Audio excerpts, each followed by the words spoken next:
Aristotle proposed model of communication before 300 BC. He found the importance of audience role in communication chain. In his communication model, this model is more focused on public speaking rather than interpersonal communication. So basically, Aristotle model of communication is formed with five basic elements: speaker, speech, occasion, audience, and effect. I'm Dr. Anshu, and today in our session, we will deeply discuss the model of communication, which is proposed by Aristotle. One of the earliest model of communication was given by Aristotle, where he speaks of communication in his treatise Rhetoric and characterizes it as a technique or an art. यानी इस model of communication के अंदर Aristotle इसे एक technique या एक कला यानी तकनीक या फिर एक कला के रूप में कम्युनिकेशन को बताते हैं. His model is primarily concerned with public speaking and is made up of 5 elements. इस मॉडल में मुख्य रूप से पब्लिक स्पीकिंग से रिलेटेड इसमें 5 तत्वों को विस्तार से वर्णित किया गया है. वक्ता, संदेश, श्रोता, अवसर एवं प्रभाव यानी speaker, message, audience, the occasion and the effect of that particular communication. Aristotle model of communication further says that the speaker wishes to have an effect on the audience, such as persuading them of an opinion or a course of action.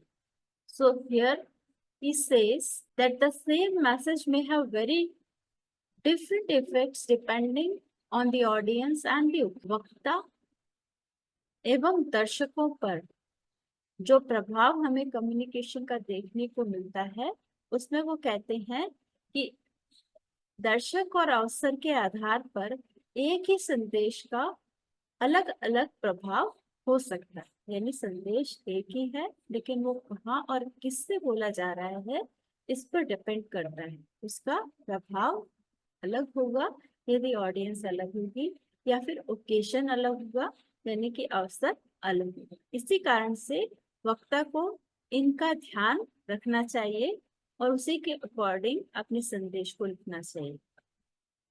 संचार के इस model के कई बुनियादी तत्व अभी भी समकालीन मॉडलों में भी पाए जाते हैं. यानी many of the basic elements of the Aristotelian model of communication are still found in contemporary models. यानी ये जो basic elements हैं वो अन्य मॉडलों में भी मौजूद होंगे जिनके बारे में हम अपनी आने वाली वीडियो में एक एक करके डीपली डिस्कस करें. The speaker should take these factors into account and compose their message accordingly. Accordingly means according to their audience and according to the occasion for which the particular message is prepared.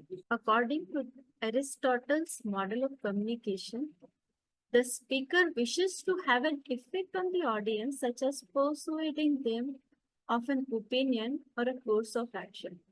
So specifically, इस model of communication के अंतर्गत जो वक्ता है वो दर्शकों पर प्रभाव डालना चाहता है.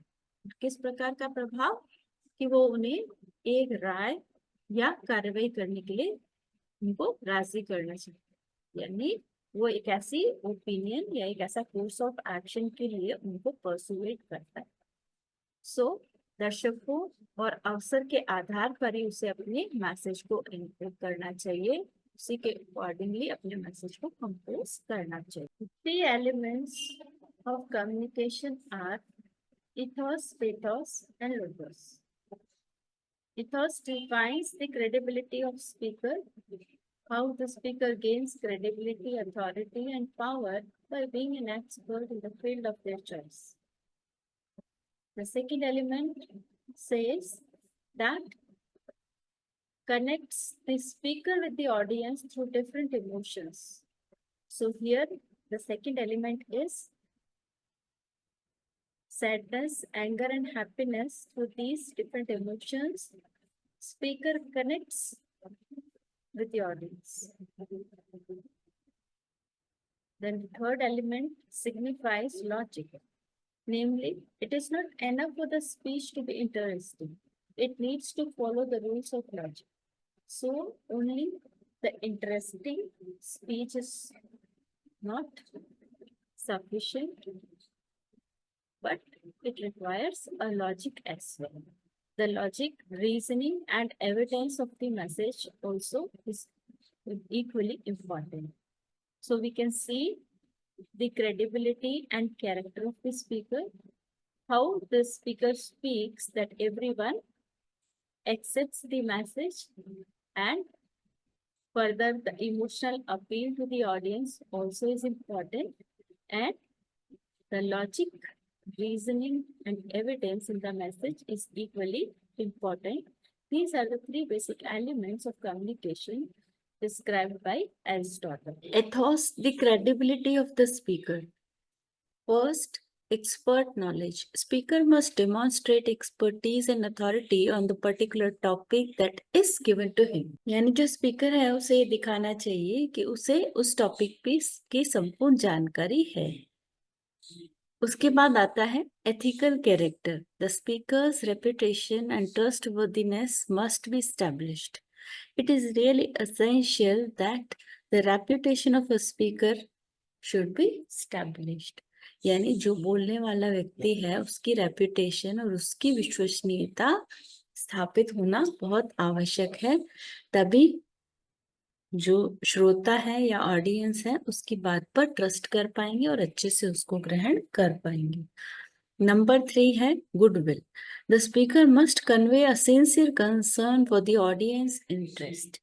अब अपने गुडविल बनाने के लिए स्पीकर को हमेशा ही ऑडियंस के इंटरेस्ट और उनकी रुचियों के प्रति रुझान दिखाना आवश्यक. After the credibility, speaker must evoke emotions.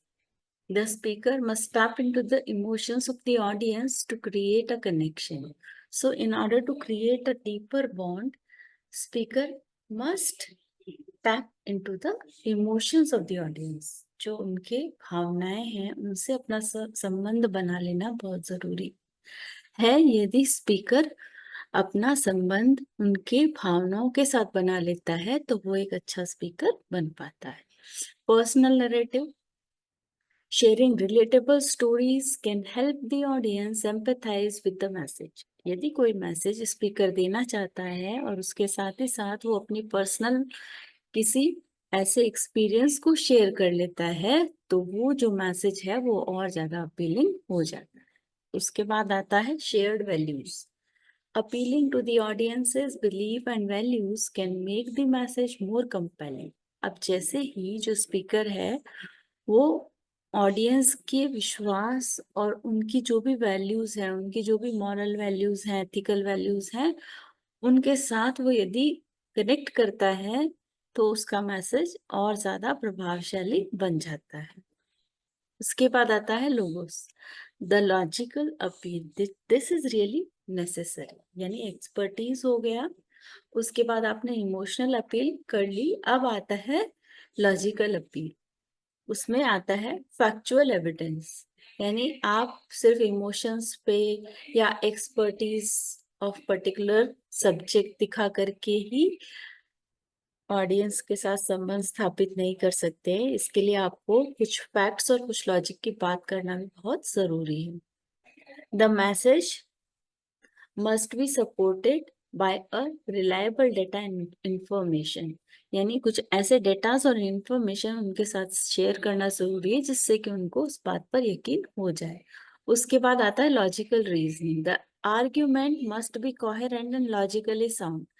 जैसा जो भी आर्ग्यूमेंट वो उनके समक्ष रख रहे हैं वो बिल्कुल लॉजिकल लगे, तर्क संगत लगे और जिसके साथ वो अपने आप को कनेक्ट कर पाए. उसके बाद आता है rational explanations. The speaker must provide clear and rational explanations for their claims.